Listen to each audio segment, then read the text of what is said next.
Блестящая идея Тутберидзе. Почему фигурному катанию необходима битва России и мира? Чтобы создать крутое шоу, совсем не обязательно сталкивать лбами своих со своими.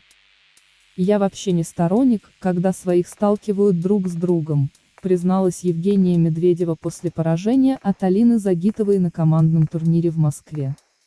И тут же поддержала идею Этери Тутберидзе о проведении матчевой встречи «Россия против мира». В таком формате Кубок Первого канала стал бы значительно зрелищнее и интереснее. Спортивная интрига возросла бы в разы, а болельщикам не пришлось разрываться между любимыми фигуристами. Федерация и Первый канал просто обязаны прислушаться к лучшему тренеру мира, чьи идеи уже много лет двигают фигурное катание вперед. Но будут ли у сборной России шансы на победу в битве с лучшими фигуристами планеты?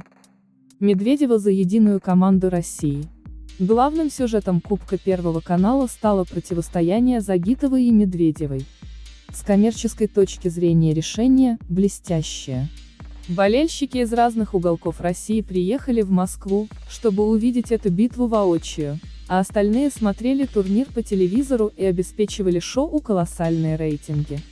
Однако искусственное разделение фигуристов на лагеря и навязчивое столкновение лбами омрачали атмосферу праздника. Сами спортсмены ни в чем не были виноваты, да и Женя с Алиной тоже оказались заложницами ситуации. Апогеем напряженности, витавшей в мегаспорте, стала финальная пресс-конференция капитанов. Медведева не только отказалась признать поражение и раскритиковала некоторые нюансы организации, но и в целом негативно высказалась о делении российских спортсменов на команды. Этери Георгиевна в интервью Первому каналу сказала здравую мысль. Было бы здорово, если бы команда России боролась с другой иностранной командой. Я не сторонник, когда своих сталкивают друг с другом. Я болею за спорт, и за себя, но думаю, для наших болельщиков и спортсменов было бы теплее и ближе болеть за команду России, объясняла фигуристка. Женя отметила, что реализовать эту идею в нынешних условиях не представлялось возможным, но в будущем справедливее и правильнее будет сталкивать между собой российских и иностранных спортсменов. Трусова и Щербакова против Хани и Чена. С учетом популярности фигурного катания в России и конкурентоспособности наших спортсменов во всех дисциплинах, матчевая встреча в формате «Россия-мир» – абсолютно логичное решение. Важно подобрать подходящее место в календаре, привлечь мировых лидеров и согласовать с Международным союзом конькобежцев, но при желании это более чем реально. Форматы могут быть разными. Правда, встреча сборной России с командой из любой другой страны наверняка завершится в нашу пользу, а потому для более серьезной борьбы следует пойти по пути Japan Open и составить несколько команд по географическому принципу. Например, Россия против Северной Америки, Европы и Азии.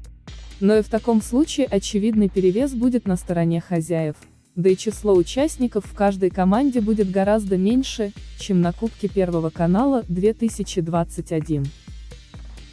Наиболее интересное и непредсказуемое противостояние может сложиться между сборной России и сборной мира. Со всего мира точно можно найти по 3 мужчины, женщины, спортивной пары и танцевальных дуэта для более-менее равной конкуренции с россиянами. Юдзуру Ханю и Нейтан Чен способны добыть над нашими парнями огромный перевес, сравнимый с преимуществом российских фигуристок над Кихирой, Теннил и всеми остальными. Шанс, который нельзя упустить. Детали подобных соревнований нуждаются в тщательной проработке и в плане коммерческой отдачи, и в плане спортивной составляющей. Но факт в том, что благодаря Этери Тутберидзе у нас есть блестящая идея, которая позволит России создать самое крутое шоу в истории фигурного катания.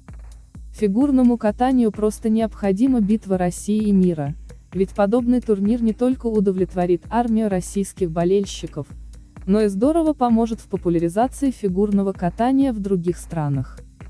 И упустить такую возможность будет очень обидно.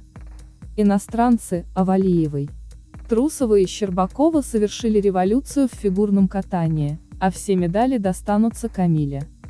В пятницу 12 февраля, команда Этери Тутберидзе опубликовала видео, на котором самая яркая звездочка сборной России Камила Валиева чисто исполняет четверной сальхов. Ранее многие эксперты выказывали предположение, что наличие в арсенале Камилы четверного сальхова сделает ее главной претенденткой на олимпийское золото в Пекине. Теперь 14-летняя Валиева доказала, что уже освоила данный элемент. Сразу после того, как данное видео появилось в сети, иностранные поклонники фигурного катания устроили настоящую дискуссию о перспективах Камилы. Большинство болельщиков сошлись во мнении, что Трусовой, Щербаковой и Косторной можно забыть про олимпийские амбиции, так как остановить Камилу уже невозможно. Мне так грустно за поколение трио. Трусова, Щербакова, Косторная. Девочки буквально совершили революцию в фигурном катании, в то время как новая возлюбленная федерации и Тим Татберидзе выиграет все, что они когда-то заслуживали. Так грустно. Согласен, сейчас такое чувство, что победит самая юная из российских девушек, которая сможет поехать на Олимпиаду. Не думаю, что Трусова и Косторная выйдут на пенсию через 2-3 сезона. У них будет возможность соревноваться дольше, как у Лизы Туктамышевой. Я определенно думаю, что Трусова не будет сдаваться. У нее сейчас травма, и это ее останавливает.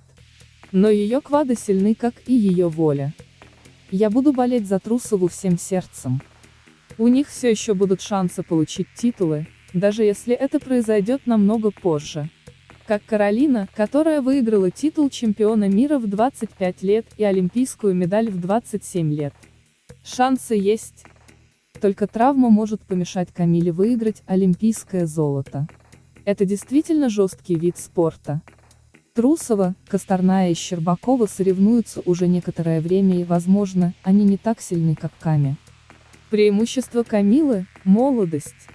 Олимпиада станет ее первым взрослым сезоном. Все ждут от нее победы. Для всех, кто уже говорил, что она станет олимпийской чемпионкой. Да, похоже, это определенно, но не следует забывать, как быстро все может измениться в этом виде спорта. Травмы или половое созревание могут испортить ситуацию за один сезон. Нередко молодые вундеркинды ломаются только потому, что чувствуют давление целой нации на свои плечи. Но я очень надеюсь на лучшее для Ками, у нее такой яркий талант. Если ничего плохого не случится, то Валиева будет выступать на Олимпийских играх с такой же максимальной технической сложностью, тройной аксель, четверной тулуп, четверной сальхов, что и Юдзуру Ханю на Олимпийских играх 2014 года. Думаю, Камила заслуживает победы так же, как и другие девочки, и не ее вина, что она родилась в 2006 году. Я считаю, что неправильно так сильно давить на 14-летнюю девушку, которая, несомненно, феноменально талантлива, и демонстрирует феноменальные выступления как в технической, так и в хореографической частях. До Олимпийских игр еще 1 год. Мы даже не знаем, состоятся ли они. Как к тому времени будет чувствовать себя Камила, Аня, Саша и Алена. Дай им Бог здоровья и силу. И я очень рада новому кваду. Камила продолжает раздвигать границы и работает так много, что заслуживает победы в любом турнире, как и все другие трудолюбивые девушки. В любом случае с Загитовой и Медведевой все кончено. Я думаю, они могут идти отдыхать.